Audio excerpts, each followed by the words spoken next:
The thing about hitting rock bottom. You never see it coming. It's a stealthy sucker, creeps up and whacks you when you're least expecting it. 5 years after Sarah died, I was still stuck in our old apartment drowning in her stuff. Memories clung to every corner, each one laced with regret. Bills stacked up like autumn leaves against the door, and my savings, long gone. Whittled down to pocket change. 48 years old, and starting over felt like scaling Everest with busted kneecaps. Every night I'd sink into her favourite armchair, the worn velvet still holding the ghost of her touch. I'd stare at the armrest, picturing her fingers drumming there when she was lost in thought. The silence was a killer. Our place used to buzz with her laugh, the soft clack of her knitting needles, her humming in the kitchen. Now, just the hollow echo of my own breathing and the city's muffled roar seeping through the thin walls. That's why the job had snagged my attention. Night watchman. Elderwood Elixir's apothecary. $20 an hour. Minimal duties, it promised. Perfect for someone who liked their own company. Someone like me, I should have known better. When something sounds too good to be true, it usually bites you in the arse. But desperation's a hell of a drug. It makes red flags look like welcome signs. I remember pulling up to the apothecary that first night. October wind, sharp and mean, whistling down the narrow streets of Oakhaven's old town. The building loomed like a relic from another age. Faded brick, shadows clinging to it like a shroud. The gold lettering on the sign Elderwood Elixirs was chipped and tarnished, barely catching the dying light. Something about it made my skin crawl, like walking past a graveyard at twilight. Warning sign number 1 right there. The manager, a guy named Finch, was waiting by the entrance, thin as a rake with eyes that darted around like trapped mice. Never met my gaze. His hands were never still, fingers twitching, twisting, like a nest of nervous spiders. Looking back, I wonder if he had any clue what he was sending me into. If his conscience ever kept him up at night. "You must be Ethan," he said, voice tight, strained. "Thanks for coming on such short notice." Last guy, well, he had to leave suddenly. He didn't elaborate, just let the words hang in the air, heavy with unspoken dread. I nodded, trying to ignore the tick in his eye when he mentioned the last watchman. Happy to help. Seemed straightforward enough. Finch's laugh was hollow, like wind rattling through dead branches. Yeah, straightforward. Just remember lock up at 11:57 sharp. Not 11:56, not 11:58. Exactly 11:57. He pressed a set of heavy brass keys into my palm. They felt unnaturally cold. And stick to the front area. Unless it's a real emergency, avoid the back supply room. Just avoid it. Before I could ask about the weirdly specific time or the deal with the supply room, he clapped me on the shoulder, a jerky, uncomfortable pat, and hurried off. His footsteps echoed on the sidewalk, quick and uneven, like he couldn't get away fast enough. Standing alone in the entrance, the building's silence pressed in on me. The air inside was thick, heavy with the scent of old wood and something medicinal, sharp and sweet at the same time. Glass jars lined the shelves, casting long, strange shadows in the dim light. Powders in shades of grey and brown, dried herbs, things I couldn't even name. The labels were faded script, the kind you'd see in an antique doctor's book. I didn't know it then, but that moment, keys cold in my hand, was my last chance to walk away, to go back to my empty apartment, my familiar grief. Instead, I stepped inside and the door swung shut behind me. The bell chimed softly, sealing my fate like the closing of a tomb. The first walk-through felt like exploring a museum after dark. Each footstep sent a groan echoing through the ancient floorboards, the sound swallowed by rows of dusty shelves. Fluorescent lights buzzed overhead, casting a sickly pale glow that barely pushed back the shadows clinging to the corners. An old cash register sat perched on the counter like a brass gargoyle, its keys worn smooth by decades of use. But it was the supply room that made my gut clench. The temperature dropped the second I pushed open the heavy wooden door, a noticeable chill that seeped into my bones. Unlike the cluttered, almost organized chaos of the main store, the supply room was stark sterile. Steel cabinets lined the walls like silent sentinels, their surfaces reflecting the flickering fluorescent light in a way that made the shadows seem to writhe and shift when I wasn't looking directly at them. The air hung thick with a sharp, antiseptic smell, but beneath it, something else lurked, something rotten, sickly sweet, like decaying flowers. Finding the first aid kit seemed like a sensible first task. Better to know where it was, just in case. I spotted it on a shelf near the back, an old metal box coated in a thick layer of dust that flaked off in sheets under my fingers. The hinges shrieked in protest as I opened it, a sound like a strangled whisper. Instead of bandages and antiseptic wipes, I found strips of yellowed gauze, covered in cramped handwriting. The ink was brown, please let it be ink, and faded in places, but the words were still just legible. My hands trembled as I carefully unfolded the first strip. Rules to survive the night, it read. The handwriting was frantic and even, like someone had scribbled it down in a rush or in fear. The list that followed made my stomach churn. Rule 1, always lock the front door exactly at 11:57 p.m. and never unlock it until sunrise. Rule 2, if you hear knocking from the cabinets, do not open them under any circumstances. Rule 3, leave an unopened bottle of rubbing alcohol on the back counter before midnight. Rule 4, never touch the old mortar and pestle in the display case. Rule 5, if the lights flicker twice in a row, stand completely still until they stabilize. Rule 6, do not answer the landline phone if it rings after 1:03 a.m. Rule 7, always clean the glass medicine display before leaving, but never touch the jars with the red labels. I stared at the list, my mind scrambling for a rational explanation. It had to be a prank, right? Some elaborate joke cooked up by bored ex-employees to scare the new guy. But something about the desperate scrawl, the way the letter sometimes shook and bled together, felt real. This wasn't written for laughs. This was written by someone who needed others to survive. A sudden bang from one of the cabinets made me jump, the first aid kit clattering to the floor. The sound echoed through the room, bouncing off the metal surfaces until it seemed to come from everywhere at once. Then silence, but not the normal quiet of an empty room. This silence was thick, alive, expectant, like the pause between lightning and thunder. I quickly shoved the bandages back into the kit, returned it to its shelf, trying to ignore the tremor in my hands. The rules kept looping in my head, a litany of warnings that felt more ominous with each passing second. Part of me wanted to bolt, right then and there. To hell with the job, the money. But then I pictured my empty apartment, the past. Due notices piled on the kitchen table, Sarah's medical bills still hanging over my head like a guillotine. Besides, they were just words on some old bandages, probably left by some kid years ago. Nothing to be afraid of. God, I wish I'd been right. The clock on the wall read 11:45 p.m, 12 minutes until lock up. Exactly 11:50 the rules. As I walked back to the main area, I could have sworn I heard something moving inside one of the cabinets. A soft scratching sound, like fingernails on metal. I didn't look back. Some part of me knew if I did, I might see something that would send me running screaming into the night. And I couldn't afford to lose this job. Not yet. The minutes leading up to 11:57 stretched out like hours. I stood by the front door, brass key heavy in my hand, watching the ancient clock on the wall tick away the seconds. Each click of the hands seemed to echo through the empty apothecary, mingling with the low hum of the fluorescent lights and my own shallow breathing. My mind drifted back to Sarah. She would have laughed at my jumpiness, told me I was being ridiculous over a bunch of old bandages and crazy rules. But Sarah wasn't here. She'd never be here again. Sometimes, I wondered if that's why I took this job. Not just for the money, but because the emptiness of the apothecary mirrored the hollow H inside me. 11:56. The air grew heavy, pressing against my skin like a cold, wet blanket. The smell of old medicine and dust sharpened, taking on a metallic edge, sharp enough to make my eyes water. From somewhere in the back of the store, a sound drifted, glass grinding against glass. So faint I almost dismissed it as my imagination at 56:30. My palms were sweating, making the key slick in my grasp. The fluorescent lights seemed dimmer, the shadows between the shelves as deeper, more alive. I could have sworn I saw movement in them, dark shapes sliding between the easels. London 56645. The grinding sound grew louder, distinct now, unmistakable. Like someone dragging something heavy across a glass surface. My heart hammered against my ribs. The rule about the medicine display flashed in my mind. Had I touched something I shouldn't have? 1000 caution 50. The temper plummeted. I could see my breath fogging in front of my face. The key felt like ice in my hand, so cold it burned. Heaven 5655. The shadows were definitely moving now, coalescing into shapes that were almost human, but not quite. My hand shook as I lifted the key to the lock. Lesson 57. I turned the key exactly as the second hand hit 12. The lock clicked into place with a sound like bone snapping. The grinding noise stopped instantly. The shadows retreated to their corners. The temperature began to rise. But something had shifted in the apothecary. The silence wasn't empty anymore.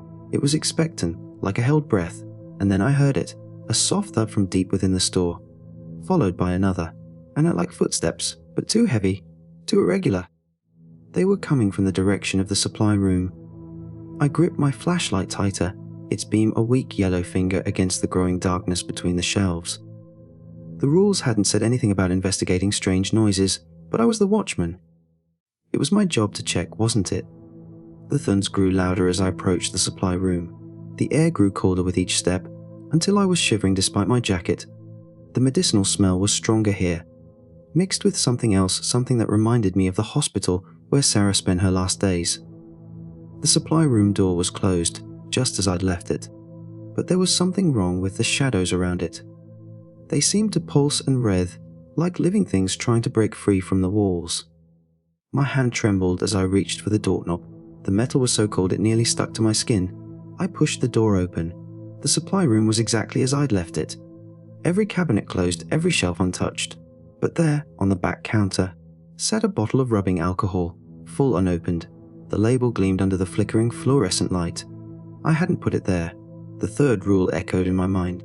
Leave an unopened bottle of rubbing alcohol on the back counter before midnight. I checked my watch, 11:59.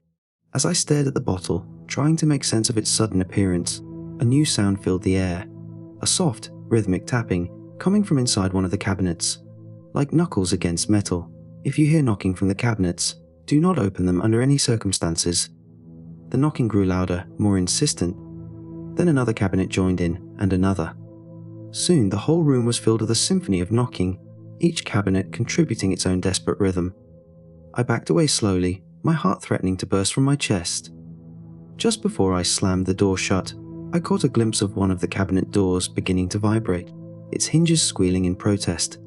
I didn't stop running until I reached the front counter, where I collapsed into the ancient wooden chair, my breath coming in ragged gasps. The knocking was muffled now, but still audible, a constant, unsettling reminder that something was in there waiting. The clock struck midnight, and somewhere in the building, a child began to cry. The child's cry echoed through the apothecary, bouncing off the glass jars until I couldn't tell where it was coming from. It wasn't a normal cry. It had a hollow quality to it, like it was rising from the bottom of a well. The sound scraped at my raw nerves, reminding me of Sarah's last days in the hospital when the morphine wasn't enough anymore. The same raw edge of pain, the same desperate plea for help. I gripped the edges of the wooden chair, my knuckles white. There shouldn't be any children here. The apothecary was locked. I checked every corner during my walkthrough. Yet the crying continued, sometimes fading to a whimper, sometimes rising to a heart-wrenching sob. 1:00 a.m. crept closer on the ancient clock, each tick seeming to take an eternity. The crying stopped, replaced by something worse. The sound of bare feet padding across the wooden floor. Soft, irregular steps that never seemed to get closer or farther away. The fluorescent lights chose that moment to flicker. Once, twice. If the lights flicker twice in a row, stand completely still until they stabilize. I froze mid-breath, remembering the rule. The footsteps stopped too, and in the sudden silence, I could hear something else. A wet, sliding sound, like something damp being dragged across the floor. The lights went out completely. In the darkness, my other senses became painfully sharp. The medicinal smell had grown stronger, but underneath it was something else, the unmistakable copper tang of blood. The air felt thick, almost liquid, pressing against my skin like cold hands. The sliding sound grew closer. I wanted to run, to scream, to do anything except stand there in the darkness. But the rule echoed in my head, holding me in place like an invisible straitjacket. Something brushed against my leg. It was soft, almost gentle, like fingers testing the texture of fabric. But these weren't human fingers. They were too cold, too smooth, leaving trails of moisture on my pants. I bit my lip until I tasted blood, fighting the urge to move. In the darkness, I could hear breathing that wasn't my own. It came from somewhere above me, ragged and wet, like someone drowning. The lights flickered back on. The aisle was empty, but my pants leg was wet, a dark stain spreading across the fabric. It smelled like rubbing alcohol and something else. Something that made my stomach turn. I barely made it to the waste bin before losing my dinner. The landline phone rang. The harsh mechanical trill cut through my nausea like a knife. I fumbled for my watch with shaking hands. 102 a.m. Do not answer the landline phone if it rings after 1:03 a.m. The ringing continued, shrill and demanding. Each ring seemed to make the shadows in the corners pulse and grow. I watched the seconds tick by on my watch, my heart pounding in sync with the phone's cry. 1:03 a.m. The ringing stopped mid-trill, like someone had cut the power. The silence that followed was absolute, pressing against my eardrums like cotton wool. Then, the phone rang again. This wasn't like before. This ring was deep, distorted, more like a moan than a mechanical sound. It made my teeth ache and my vision blur. Each ring lasted several seconds, the sound rising and falling like a dying animal's last breath. Something moved in my peripheral vision. One of the shadows had detached itself from the wall, taking on a vaguely human shape. It stood by the phone, its edges rippling like smoke in water. "Please," a voice whispered, though I couldn't tell if it came from the phone or the shadow. "Please help us." I pressed my hands over my ears, but the voice somehow bypassed them, appearing directly in my mind. "We just wanted to be cured." The voice continued, now joined by others, a chorus of pleading whispers. "The doctor said he could help us." The shadow stretched toward the phone, its arm impossibly long and thin. Where its hand should have been, there was only a twisted mass of darkness that seemed to absorb the light around it. "Join us," the voices said in unison. "Answer the phone. Make it stop. Make the pain stop." I squeezed my eyes shut and started counting. Sarah had taught me this trick during my panic attacks after her diagnosis. Count to 10. Focus on the numbers. Nothing else exists. 1. The ringing grew louder. 2. More shadows peeled away from the walls. 3. The voices became a deafening chorus. 4. Something cold touched my shoulder. 5. The smell of blood and medicine was overwhelming. By the time I reached 10, the ringing had stopped. When I opened my eyes, the shadows had retreated, leaving only the normal darkness of the store's corners. But the air still felt wrong, like the whole building was holding its breath, waiting. I looked at my watch again. 3:15 am. Only 5 hours and 45 minutes until sunrise. I could make it. I had to make it. Then I heard the cabinet doors in the supply room burst open all at once, like a gunshot in the silence. The sound of the cabinet doors slamming open sent me stumbling backward into the glass medicine display. My elbow connected with the glass hard, and I heard something tip over inside. The sound of glass rolling against glass seemed to echo forever in the sudden silence. Looking back, that was the moment everything went sideways. That simple accident, that one moment of clumsiness, broke the most important rule: never touch the jars with the red labels. I turned slowly, already knowing what I would see. One of the red, labeled jars had tipped over, its contents seeping across the glass shelf. The liquid was thick and dark, more like oil than medicine, but it moved wrong, flowing upward against gravity, spreading in patterns that hurt my eyes to look at. The temperature in the room plummeted. My breath puffed out in white clouds, and frost began to bloom on the glass display. The spilled liquid pulsed with a sickly green light, casting twisted shadows that writhed across the walls. "No, no, no," I muttered frantically, searching for something to clean up the spill. But as I watched, the liquid began to change. It grew darker, thicker, until it looked less like medicine and more like blood. Old blood, black and viscous. A loud hum filled the air, starting just at the edge of hearing but growing steadily louder. It reminded me of the hospital machines that had kept Sarah alive in her final days, but distorted, wrong. The sound seemed to vibrate in my bones, making my teeth ache and my vision blur. The shadows cast by the spilled liquid began to take shape.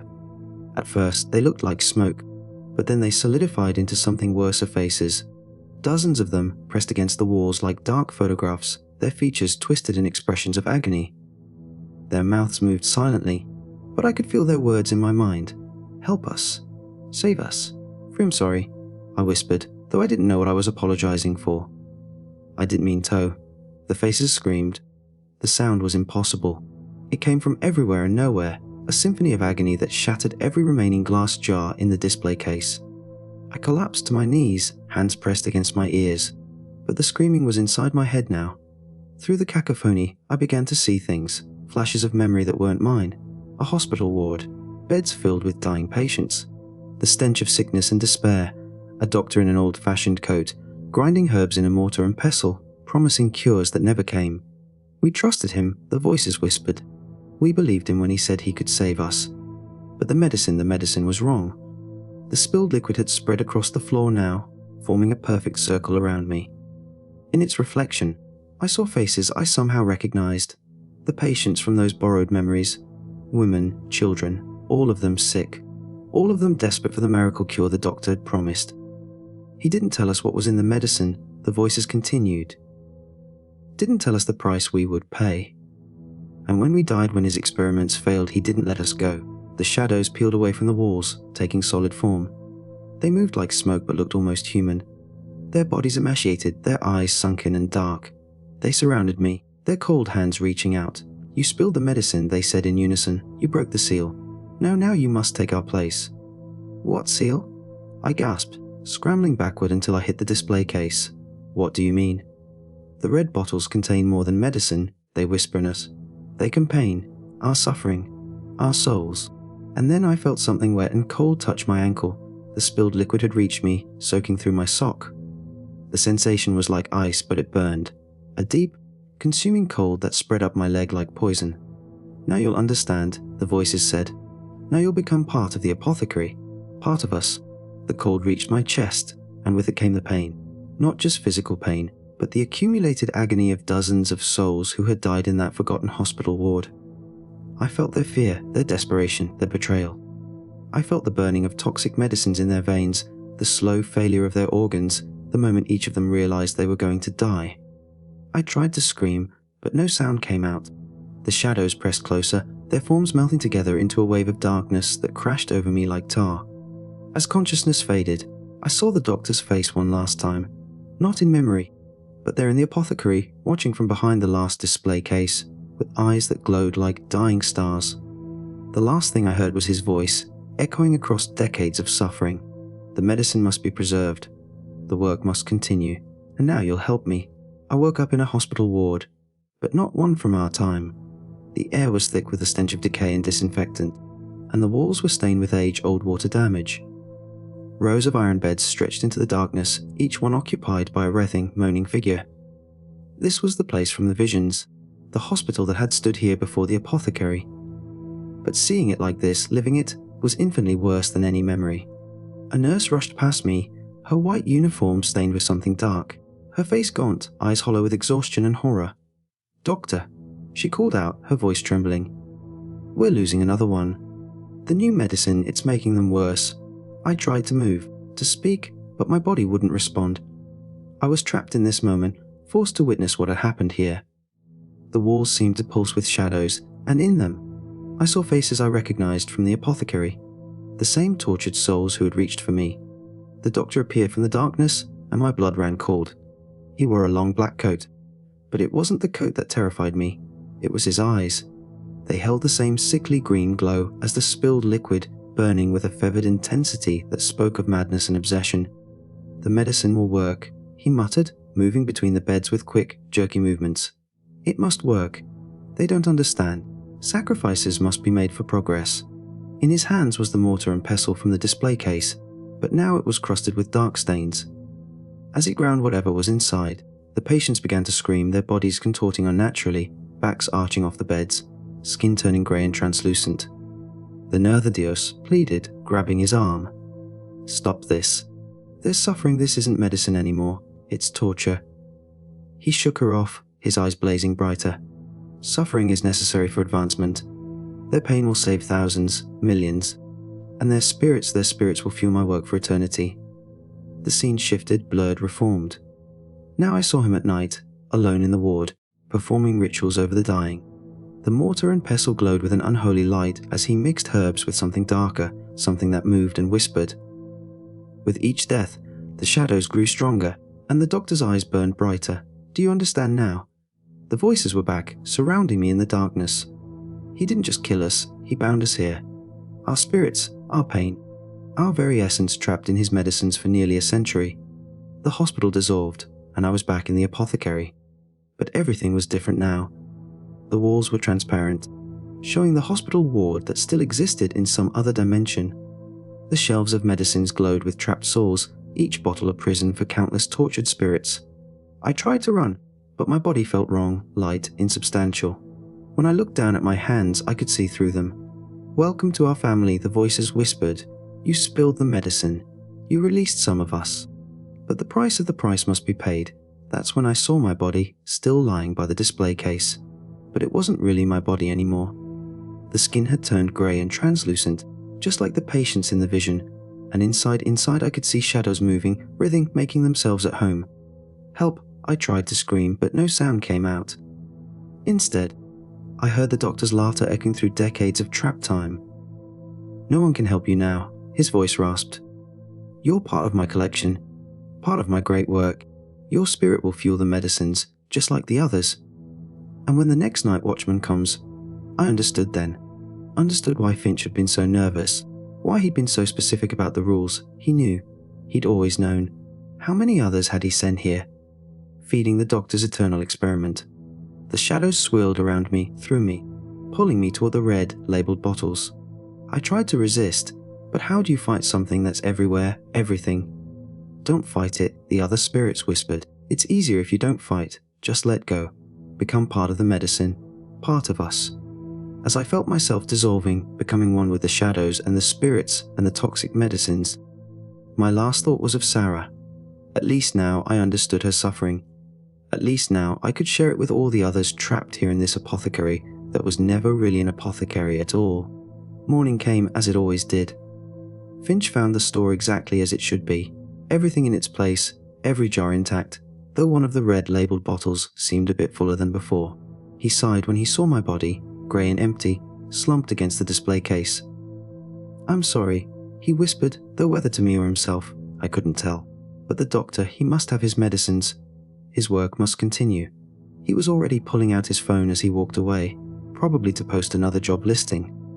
Another night watchman needed. Another soul for the doctor's collection. And from behind the glass, trapped in a bottle with a bright red label, I watched him go. Watched and waited, knowing that soon someone else would come. Someone else would break the rules. Someone else would join us in the doctor's eternal pharmacy, where the medicine never cures and the night shift never really ends.